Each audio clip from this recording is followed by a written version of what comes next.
with your life thus far? Is it giving you what you want? Is it giving you what you want? When you look toward the future, when you look at all that's going on out here, is there some place within yourself you say, hey, I know I need to be out there in that arena. I know I can do more than what I've been doing. I know there's some great music that I have within me that I haven't brought out here yet. Is that something that you begin to look at within yourself? See, I say if you look at your life, and if you're not getting what you want, you owe it to yourself to do something differently. If you're on a job, 85% they say of Americans go to jobs that they're unhappy. If you're doing something 8 hours a day that you don't like, it's not giving you what you want, it's not giving you a strong feeling of satisfaction and fulfillment, you're miserable, you hate to go there, you're depressed just thinking about it, you sing the "Thank God It's Friday" song every week. If that's what it is, you owe it to yourself to start strategically working to change directions. See, but you know what most people will do? Most people will resist change. Most people will fight change as if change would be worse than what they're experiencing. See, they know this. They're familiar with this. Most people will not challenge the unknown. They won't just step out there. See, there's certain things that's got to be in place. They got to see it all together. And life isn't like that. That's not how you grow. So as you look at your life, you're saying, I'm not getting what I want.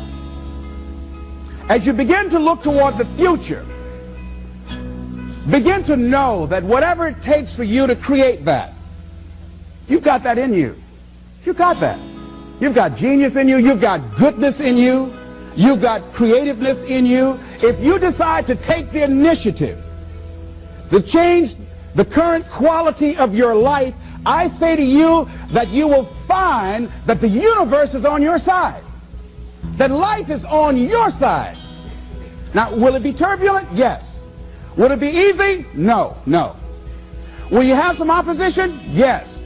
Will I make a lot of mistakes? Yes. Will I get hurt? Yes. Yes. See, a lot of people won't try anything different in life because they don't want to get hurt. Let me tell you something. It's too much pain to duck. Pain is everywhere. You can hide under here. It will come where you are. It's everywhere. Viktor Frankl calls it unavoidable suffering. You can't duck it. But most people spend their life not wanting to deal with the pain of rejection, the pain of defeat, the pain of being disappointed, the pain of losing, the pain of failure, the pain of being criticized, the pain of not being liked, the pain. That's called life. Life is full of pain. It's everywhere. But guess what? There's no gain without pain. Because it's the pain of regret that you experience. If I had it to do over again, that's a pain. Don't you know that's something? When you know, I was in a seminar once and this lady stood up. If I had my life to live over again, she talked about all of the things that she would do. And you can feel the pain of regret in her voice. The pain of regret. She still experienced pain. She was trying not to experience the pain of defeat, the pain of disappointment, the pain of loss, the pain of lack of support, and she still experienced pain. It was right there. We can't get around it. Most people are governed by their habits, their fears, and the opinions of others. A lot of people never try anything differently because they have been convinced by people in their lives that they value that they can't do it. They're living within the context of the opinions that other people have of them, the low expectations. Many people doubt themselves because when they thought about doing something at some critical point in their lives, somebody they respected and honored, somebody they believed in, somebody that they loved, someone they trusted said, you can't do that. And they accepted that. As you look at your life, ask yourself the question, what would your life be like What would your life look like if you decided not to care what people thought of you? What would your life be like if you decided to give up some of your fears? What would your life be like if you decided to become courageous? What would your life be like? If you decided to act on your dream, if you did what you felt in your heart. You know what courageous means? Tom Rusk and Randy Reed said, they said that courage comes from a French word which means of the heart. But how does it feel to you? He says that courage, you know, it takes courage to live. Says most people go through life not allowing themselves to step out because they don't want to let go. They don't want to be blown around. They don't want to be moved. The courage to face life's whirling wind of contradictions. The courage to love yourself. The courage to love. For years, I was afraid to love. The courage to take a chance. The courage to be who you are. He says courage isn't for somebody else, for medals, applause, or moral debts. Courage is what at that moment feels most right for you. Not just situational ethics, but what feels right in your heart. The word of the heart. What feels right in your heart. One great philosopher says, cowards die many times before their deaths. The valiant never taste of death but once. What does that mean? That valiant people aren't afraid? No, no, no. It means that they experience that fear and they move forward. They move forward anyhow. Many people are dead now. Many people are allowing their dreams to die. Many people are allowing their ideas to lie dormant and collect dust. Many people have all this talent and ability that they are allowing to be buried inside of them, that they will take with them to their graves because they didn't have the courage to be who they are. And I say, as you begin to look toward the future and manifesting your greatness, it's going to take everything in you, that your life deserves the concentrated effort to begin to look at how is it that I can express more of me? How is it that I can bring my ideas out here now? How is it? And start living with a sense of urgency, because you're here today, you're gone today. Life is unpredictable. It's uncertain. There are no guarantees. No guarantees out here at all. So holding back, what are you waiting on? Ask yourself, what's the benefit of your waiting?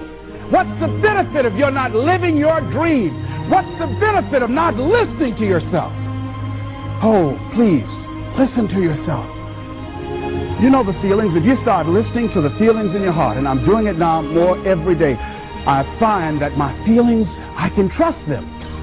And I say to you that as you look toward the future, you look at life on a daily basis, if there's something that you have been given, if you've heard something within yourself that you know that what you're doing now doesn't fit for you, it doesn't work for you, it's not giving you what you want, and there's something else that you want to do, don't allow that inner doubt in you to talk you out of it, to build a case on why you can't have it, to tell you why you're not good enough. You ignore that inner voice and all of the external voices. Don't judge the possibilities for what you can do based upon the circumstances, because the circumstances won't determine who you are. Don't determine what you're able to do based upon your resources. Don't determine what's possible for you based upon where your life is right now. Where your life is right now is not you. That's just what it is right now. But the possibilities for you are unlimited. If you're in a rebuilding process, it's unlimited. If you're coming back from adversity and devastation, it's unlimited of what you can do. That's the capacity of human beings. It doesn't matter how many mistakes you've made. It doesn't matter how many flops you've had. It doesn't matter how much money you've lost. In fact, I see it only as an investment of what you learn from life. Not losses, but investments of what's possible for you. And I say to you that once you start listening to yourself, and as you begin to act on your dream, as you start just trying to find your way, doing what you can with what you have, you will start seeing things opening up for you. You'll start attracting people. You say, where'd they come from? things will start coming together, clicking for you. You say, whoa, you start brainstorming. Ideas will come out of nowhere as you focus on it. The key to it is to begin to focus on what it is you want to do. Why, Les? Why is that important? Because as you focus on that which you want to do, that which we focus on, that which we give our energy to, it will begin to multiply. It will begin to expand. It will begin to develop your consciousness. And out of that comes your greatness. Out of that comes a commitment. Out of that comes a passion for life. Out of that comes a special power that you have in you that you haven't even called on yet. See, the powers that we have will never reveal themselves if we don't challenge them, if we don't put ourselves in a position where we have to use them. So one of the most important things is reading a book that's a really interesting book called Instant Millionaire, and the guy said, put yourself in a position where you can't retreat, where it's do or die, sink or swim. Here's what you'll find out. You'll develop incredible swimming skills. You'll find yourself stroking unlike you've ever seen before. Through the inspiration of desperation, you'll become more creative than ever before. So what is it? How do we handle that whole piece? Throw your whole self into it. See, most people go at it tentatively. They don't give all their stuff. They don't concentrate. They don't put everything they've got in them. One guy wrote a book called All You Can Do Is All You Can Do. And all you can do is enough. But he said, make sure you do all you can do. And if we're honest this evening, we know that we haven't done all we can do.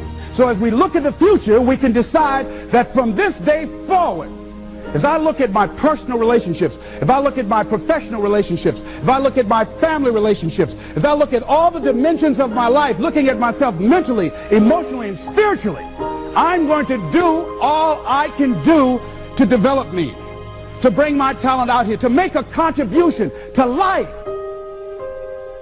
You want to make it in life, he said, number one, develop your mind. You don't get in life what you want, you get in life what you are. Number two, develop your communication skills. Once you open your mouth, you tell the world who you are. Three, practice the principle of OQP, only quality people. Let us say together, only quality people. As you think about your goals and dreams, this is not for everybody. You want to build an organization with only quality people.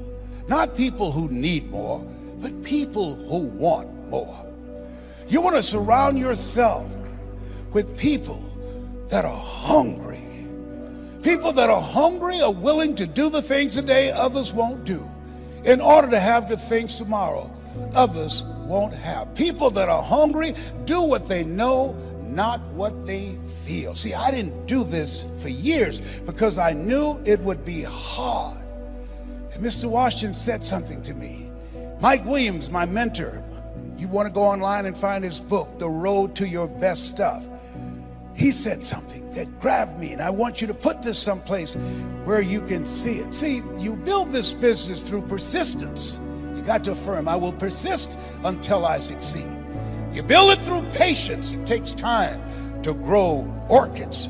It's faster to grow roses, but orchids, that takes time. You have to have persistence, you have to have patience and perseverance. It takes courage to come back again and again and again. Because in order to build the business, it's hard work. It's H-A-R-D and H-E-A-R-T. Are you with me there? Write this down.